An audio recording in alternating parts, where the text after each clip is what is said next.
Welcome back to GEEKY Reviews. I'm your host, Michael Wilkerson, and this is going to be my review for The Flash Season 1, Episode 4, titled Going Rogue. This episode premiered back on October 28, 2014. It opens with a narration of Barry as he's running through the streets of Central City talking about what he would do if he wasn't the Flash and if he had a day off.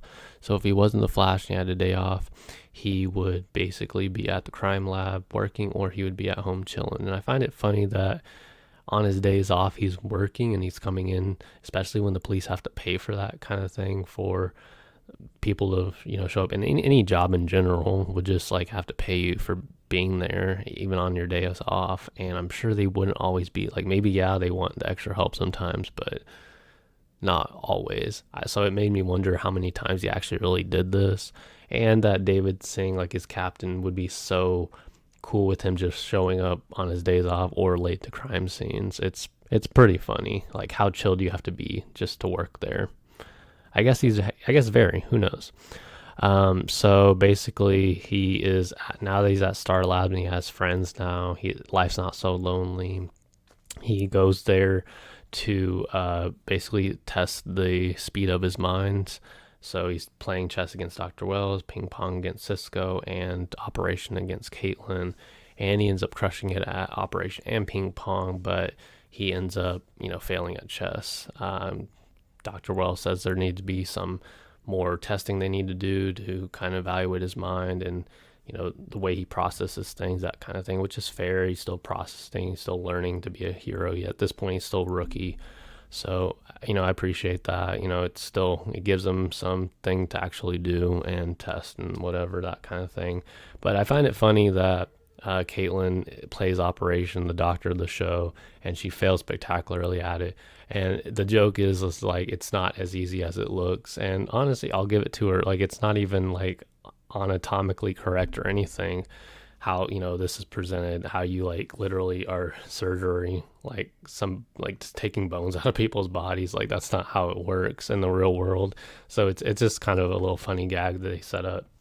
This episode also sees the return of Felicity Smoke. This episode from Arrow, Barry ended up doing a backdoor pilot. Grant Gustin, I should say, did a backdoor pilot as Barry Allen, and showed up in an episode of Arrow, and that's where he kind of met Felicity. I think it was episode 2, season 2, episode 8, when he premiered as in the scientist episode of Arrow, which was nice. So it's kind of nice they bring her back into this world for the first time. But I don't know if this is still their way of saying that Flash is very insecure from Arrow, considering Arrow ended up showing up in episode 1 of this show. So I don't know if they're still trying to distinguish it too much. Who knows? But most notably, it is interesting that they brought her in to be kind of a love interest for Barry this episode. Barry, her, Iris, and Eddie have a double date with the trivia thing. And I find it funny that they, were trying to get to know each other, but they're two opposite kind of couples this episode. One's very quirky and nerdy, that kind of thing, and the other's very much I guess you would call more popular, I would assume, but who knows. More of the standard kind of couple in Central City, that kind of thing. But I will give Iris this one point for pushing this so much, is that I think Felicity, if anybody was going to date her that was not Iris, it would have been her. Just because they have very similar scientific backgrounds. They're very quirky. They're very nerdy, that kind of thing. And I just feel they have some decent chemistry. I'll give them that. Felicity is a character that's hit or miss, I would say. She isn't too bad for me. I would just say she makes things extra awkward, so I don't know if that's the intention behind her. It's just how the actress decided to play it. I don't really know, but I will say it's hit or miss on it. I think Emily Bett Rickards is the actress that plays her, and she does a pretty decent job, especially on the more emotional things this episode, which I'll get to in a second. But the other character we end up getting introduced to is Wentworth Miller's Captain Cold this episode. It's actually the first rogue we actually see of the Flash, universe, which I really appreciate. It's just some guy with a gun. It grounds the show a lot better than having somebody just be another superpower metahuman of the week kind of person, because I was starting to feel that a little bit like be a little very redundant these first 3 episodes so far. So this episode going into it is a nice change of pace, that it was just some guy with a gun wreaking havocs on the street with a gun. He's trying to steal a Kondak dynasty, that kind of thing, and making things hard for the police. I really do appreciate that. It helps, ground the world. It helps set the world up a little bit better this episode. So I'll give him that. And I always am a fan of Wentworth Miller's Captain Cold. I always like, his over-the-top acting. It makes him feel kind of like a Joker-esque villain to the Flash, where, Joker is to Batman. Not on that level, but, it's, for like a rogue, I would say, if that makes sense. It's a pretty good, rivalry, I should say.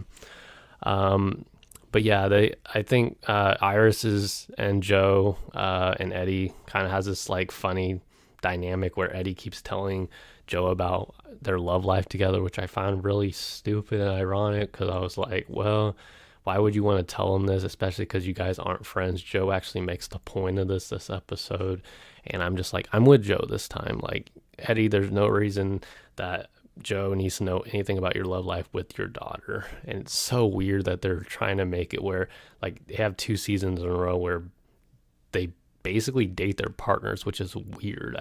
They changed up in season 3 a little bit for having Caitlin date like Jillian or whatever later, but at working for like one of his partners type things. But that's about all. Like they it's really weird back-to-back seasons that they have Barry and Iris kind of go after their partners this episode. I don't know. I guess just because they can't date each other, they need some sort of like love interest to fill the gap for, the love interest aspect of the show, I guess. Who knows? I'm not a fan of it regardless. But we also learned that Cisco ends up building a weapon years ago to stop the Flash prior to Barry waking up. I thought this was a nice little emotional through line this episode. It sets up some conflict between him and Dr. Wells, and him and Barry. I think Barry was a little too harsh on Cisco, because I feel like I was more on Cisco's side of him building the weapon to stop him, because he didn't really know him, and he could have turned out to be a villain. I know Barry didn't, obviously, but I think, in regards to this, I feel like Cisco was more validated. They built this whole structure to help, protect people from like metahumans and all that. And apparently, even like the facility blew up. So of course you would want to know why Cisco would want to be prepared. And that's pretty much why. And it made sense. Like, I feel like I said, he was more validated, where Barry just kind of becomes very, harsh against him for that. And I understand like that he didn't grow up to be a bad metahuman and all of that, but he could have. So you never really know. I think it's also more validated for Dr. Wells' side, just because I feel like, honestly, like, he built this weapon and he didn't tell him about it, and it could have literally put Barry Allen's life in danger by building this, and he's always trying to do something to protect him. Obviously, we know he's trying to use the Flash, and so he has that like demeanor of like him being so upset against it, which was a nice little touch. And you could kind of tell he's predictable kind of villain. Like, yeah, he's gonna be the villain this season, just through his demeanor, how he comes up and has these like very like menacing looks or whatever about him. But other than that, like, it is a nice touch just to like say that like he's trying to help one point, and then other times he's like a total asshole, that kind of thing. Again, it's a nice little balance they give Harrison Wells and and Dr. Wells and all that, so, which was nice. But overall, I would say this episode was a pretty good episode. I feel like it was something that I really needed from the Flash, not having another metahuman of the week kind of person to fill that void. It was actually just someone more grounded, street level, that type of thing, someone just stealing a gun. And I thought they balanced some of the more, funnier aspects of the show with the more serious aspects of it, which was really nice. But let me know what you guys think. What was your favorite part of The Flash Season 1, Episode 4, Going Rogue? And if you enjoyed the review, as always, please like, share, comment, and subscribe. And I'll talk to you guys in the next Geek Reviews video. Peace.